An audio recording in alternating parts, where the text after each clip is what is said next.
Wasn't sure just why I stopped as I was driving by, but something about that old sedan just seemed to catch my eye. I was still 200 miles from home, a 2-week business trip near done, but checking this old junker out seemed like it might be fun. I climbed in, closed the door, and it had that old car smell.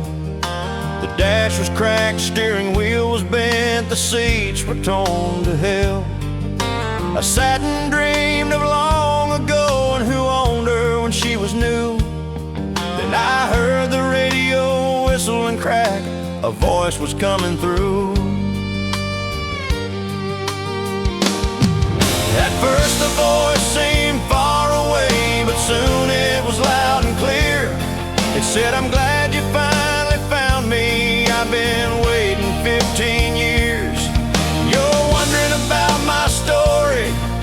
Well, sit back and relax, and I'll start it from the very first day so you can follow in my tracks."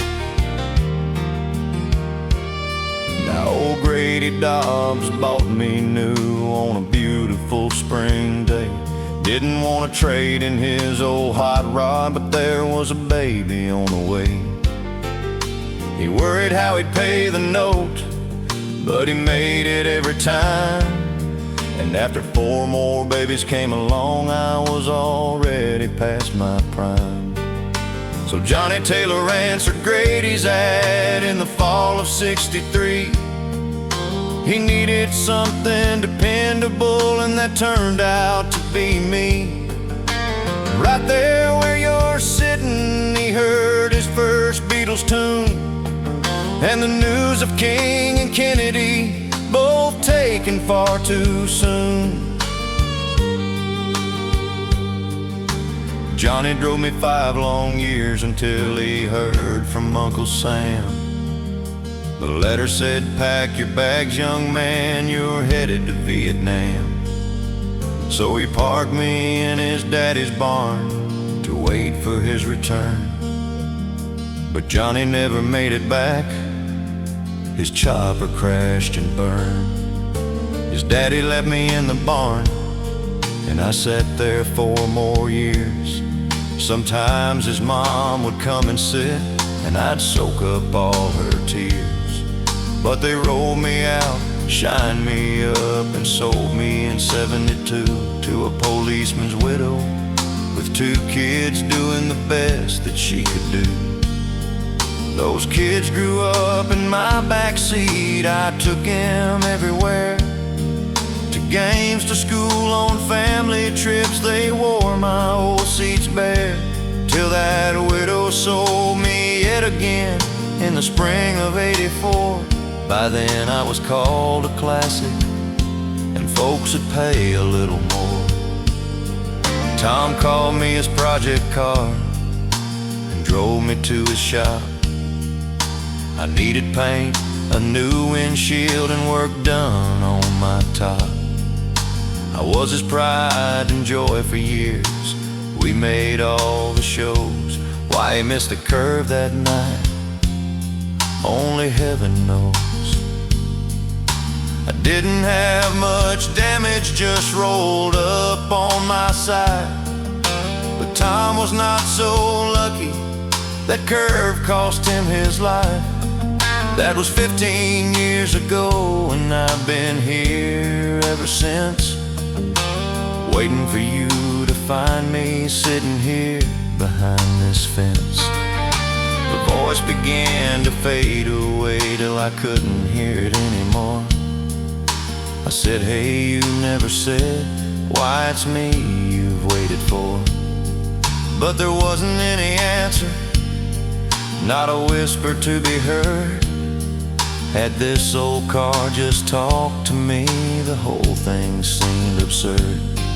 So I grabbed the old door handle and muttered a soft goodbye, when a faded scrap of paper in the floorboard caught my eye. I pulled it from beneath the mat, and much to my surprise, was an old black and white photograph of a man with familiar eyes. So sure I knew those haunting eyes that my mind just couldn't place. I racked my brain to figure out just where I'd seen that face. Then all at once it came to me from deep inside my head. That same picture's in that army trunk beneath my mother's bed. Mom kept that trunk and never failed to let me look inside. My only way to get to know a father that had died. They weren't married when he left. They didn't know she'd be a mom. And she was 7 months along when he crashed outside Saigon. I knew his first name, Johnny. She never let me know his last. I think she thought it better off to be left in the past. Johnny's folks would not believe it, that a child was conceived in sin. So 6 months after I was born, she married his best friend. Now, as I closed that old car door, I could feel so deep inside that somehow this old piece of junk was connected to my life. For a boy who never knew his dad, there'll always be a hole. But as I left the yard that day, I found healing for my soul.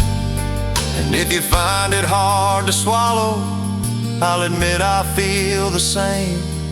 I've never put much stock in things not easily explained.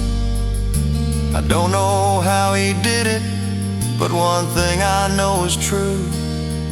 Old Johnny somehow let his son